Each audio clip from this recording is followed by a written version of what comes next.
మతం అనగానే, ఫెయిత్ అనగానే, ధర్మం, ఇవన్నీ చాలా లోతైనవి, బాగా సెన్సిటివ్. కానీ ఇలాంటివి ఒక మాట మాట్లాడాలి అంటే చాలా చాలా ఆలోచించి దీన్ని ఎలాంటి పర్యవసనాలు ఎదుర్కోవాల్సి వస్తుంది ఇవన్నీ ఆలోచించే మేము మాట్లాడతాం. ప్రత్యేకించి జనసేన నుంచి గత 2019 నుంచి 2024 వరకు వారి పాలనలో, వైసీపీ పాలనలో చాలా సంఘటనలు జరిగినాయి. రిలీజియస్గా దాన్ని ఒక సెన్సిటివ్ ఇష్యూ జరిగినాయి మాట్లాడటానికి.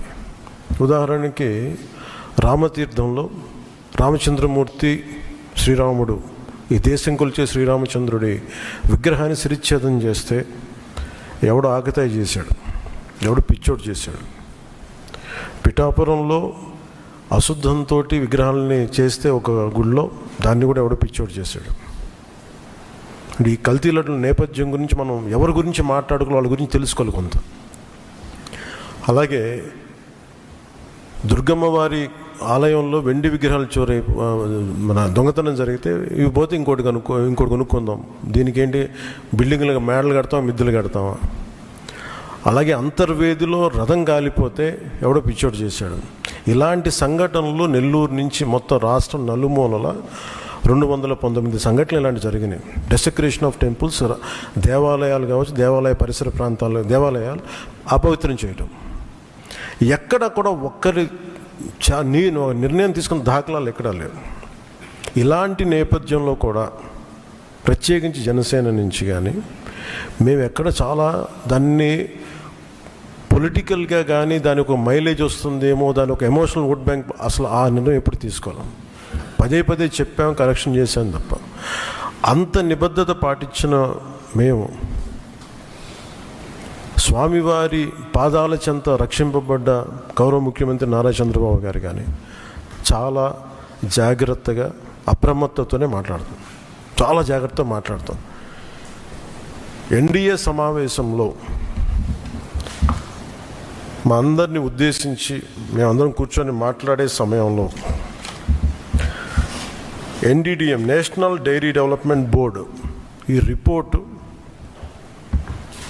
గౌరవ ముఖ్యమంత్రి గారు మాకు చదివి వినిపించారు. 3 రిపోర్ట్స్లో ఒక దాంట్లో వెజిటబుల్ ఆయిల్స్, నెయ్యి లేదు ఇందులో, అంటే ఏ స్థాయికి వీళ్ళు చేశారని చెప్తూ దాంట్లో ఒక రిపోర్ట్లో ఫిష్ ఆయిల్ ఉందనేది, ఇంకో దాంట్లో బీఫ్ టాలో ఉందనేది, ఇంకో దాంట్లో లాడ్ పంది కొవ్వు ఉందనేది, ఇంకో దాంట్లో గొడ్డు కొవ్వు ఉందనేది. ఇది చాలా సెన్సిటివ్ ఇష్యూ. ఇది ఒక రిపోర్ట్, అది సాలిడ్ రిపోర్ట్. ఇది మాట్లాడేటప్పుడు మేము ఆలోచించుకొని మాట్లాడి, నేను కూడా దాన్ని ముందుకు తీసుకెళ్ళినప్పుడు పర్యవసానాలన్నీ ఆలోచించి, కానీ నేను కూడా అనుకుని ఇది చెప్పాలా లేదా.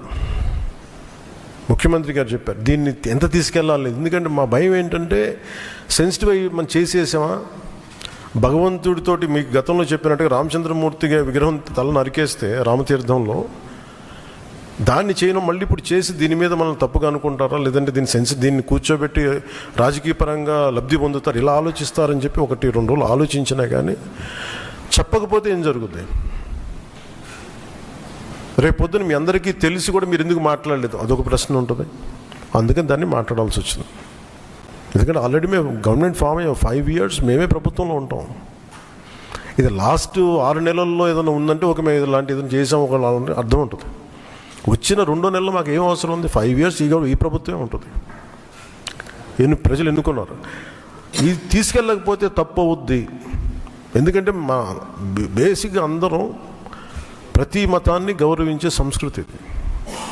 ఈ దేశంలో హైందవ సంస్కృతి లేకపోతే మిగతా సంస్కృతులు లేవు. అలాంటి హైందవ సంస్కృతి మీద ఇంత అపవిత్రం జరిగినప్పుడు, వీళ్ళు రిపీటెడ్గా చేస్తున్నప్పుడు ఇది చెప్పాలా లేదా అని కూర్చొని చాలా తర్జనలు పడి, నాకు పర్సనల్గా గిల్ట్ ఉండి, అరే మనం ఇంత కళ్ళ ముందు ఇంత రిపోర్ట్ మాట్లాడకపోవటం అని చెప్పి చేసిన తర్వాత తద్వారా మీ అంశాలు తెలుసు. అది సుప్రీంకోర్టు దాకా వెళ్ళింది. కొంతమంది మీరు ఇట్లా అన్నారు, రాజకీయాలు అబ్దున్నారు, మాకేం పోతే 5 సంవత్సరాలు మేమే ఉంటాం, మాకు ఆ భయాలు లేవు. కానీ దీన్ని కరెక్ట్ చేయకపోతే ఎందుకు మాకు ఉంది అంటే దీనికి నేపథ్యం అసలు వీళ్ళని మీరు ఎగ్జామిన్ చేయాలి. ఈ సమావేశం ద్వారా ప్రజలందరూ కూడా మేము ఏం ఎగ్జామిన్ చేస్తున్నామంటే వీళ్ళు ఎలాంటి పరంపర నుంచి వచ్చారు, వారసత్వం ఏంటి వీళ్ళకి. వీళ్ళు భగవంతుడి మీద పగబట్టారు. వీళ్ళు ఏడుకొండల స్వామి మీద పగ ఉంది. అది ఈరోజు పగ కాదు, ఏం పగో నాకు అర్థం కాదు. అది 7 కొండలు అంటాం. 7 కొండలు ఎందుకు, నీకు 2 కొండలు చాలని. భగవంతుడి మీద పగ ఏంటి ఎవరికైనా? వ్యక్తిగతంగా వర్గాల మీద పగ ఉండొచ్చు, ప్రత్యర్థి మీద పగ ఉండొచ్చు, కానీ విచిత్రంగా వీళ్ళు భగవంతుడి మీద పగబట్టారు. మేము ఆ కోణం నుంచి నాకు అనిపించింది దీన్ని కరెక్ట్ చేయాలి, ఇది చెప్పాలి. ఇది నేను ఎందుకంటే నేను మాట్లాడేటప్పుడు మేము చాలా ఒళ్ళు దగ్గర పెట్టుకొని మాట్లాడతాం. ఎందుకంటే వీల్ ఫేస్ ద కాన్సిక్వెన్స్ మాకు తెలుసు. ఉదాహరణకి మీకు అయోధ్య రామ మందిరం నిర్మాణానికి ఈ దేశం ఎంత తల్లడిల్లిపోయింది, ఎంత కదిలింది, ఎన్ని గొడవలు జరిగినాయి. ఇలాంటి దీనికి కూడా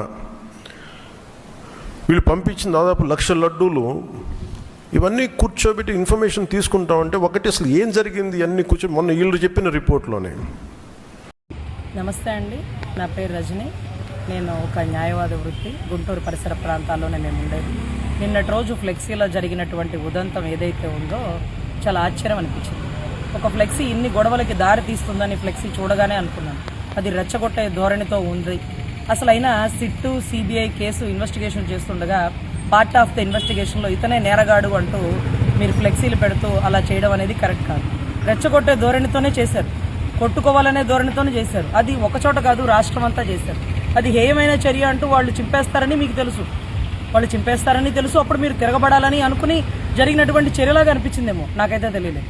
సో ఎనీవే, నేనైతే చెప్తున్నాను, కర్రలు పట్టుకునే సాంప్రదాయం సాధారణ పౌరులకి లేదు. కర్రలు పట్టుకునేది కేవలం పోలీసు వారే, అది కూడా చట్టాన్ని చేతిలోకి తీసుకోవడానికి. కానీ ఈరోజు నడి రోడ్డులో ఒక ఎన్టీఆర్ గారి సర్కిల్ దగ్గర, మీరు పెట్టేసుకున్న సర్కిల్ అనుకోండి, అది ఎన్టీఆర్ గారి సర్కిల్. ఆ సర్కిల్ దగ్గర మీరు అందరూ కర్రలు పట్టుకొని నుంచోవడం, మీ పక్కనే పోలీసు వాళ్ళు ఉండడం చాలా ఆశ్చర్యం అనిపించింది. ఇమ్మీడియట్గా పోలీసు వాళ్ళు ఎవరైతే ఉన్నారో వాళ్ళు ఆ కర్రలు మీ చేతి నుంచి తీసుకొని ఉండాల్సింది, కానీ తీసుకోలే. ఈరోజు కూడా నేను సిఐ గారిని అడిగింది అదే, ఏమంటే కర్రలు పట్టుకొని వాళ్ళు నుంచున్నారేంటి సార్, మీరు కదా రావాలా, మీరు రాకుండా వాళ్ళు నుంచోవడం అది ఎంతవరకు సాంప్రదాయం అంటే, లేదండి అంబటి రాంబాబు గారి కారులో కర్రలు ఉన్నాయంట అని వాళ్ళు గౌరవ సిఐ గారు నాకు చెప్తున్నమాట. వాళ్ళ కారులో కర్రలు ఉంటాయంటండి, అందుకని వీళ్ళు కూడా కర్రలు పట్టుకుని. సరే, వాళ్ళ కారులో కర్రలు ఉంటే మీరు కదా కర్రలు పట్టుకుని ఉంచోవాలా? లాండ్ ఆర్డర్ని వాళ్ళు ఎవరు సార్ చట్టాన్ని చేతిలోకి తీసుకోవడానికి? వాళ్ళు కర్రలు పట్టుకుని ఉంచుంటే మీరు పక్కన సోద్యం చూస్తున్నారా? తప్పు కదా, చట్ట వ్యతిరేకం కదా. సో ఇది కరెక్ట్ కాదు సార్. ఇలాంటి కొత్త సాంప్రదాయాన్ని తెరలేపద్దు, ఒకరికొకళ్ళు కొట్టుకు చంపుకునే సాంప్రదాయం వద్దు. కూటమి ప్రభుత్వం కష్టపడి మేమందరం ఫామ్ చేసింది రాష్ట్రాన్ని అభివృద్ధి పదంలోకి తీసుకెళ్తారని, అంతేకాని ఆడబిడ్డలకి రక్షణ కల్పిస్తారు, అంతేకాని ఫ్లెక్సీల కాపలా కాస్తారని మేము అనుకోలేదండి.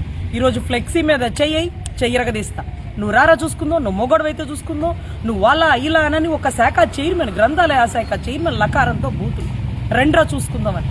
అరే, తప్పు చేస్తే మీరు చట్టరీత్యా చర్యలు తీసుకోండి. చిల్లీస్ నుంచి మీరు డైరెక్ట్గా నల్లపాడు పిఎస్కి తీసుకొచ్చి అరెస్ట్ చేసి ఉండొచ్చు. మీరు ఎందుకు ఊరంతా తిప్పుతున్నారు? అంటే ఇంట్లో పెట్టి ఇల్లంతా ముట్టడి చేసి తగలబెట్టి అప్పుడు మీరు అరెస్ట్ చేయాలా? అంటే అదేదో చెప్తాడు చూడండి కిక్ సినిమాలో, ఊరికే పెళ్లి చేసుకుంటే కిక్ ఏముంది, చేజింగ్లు పికప్పింగ్లు ఉండాలని.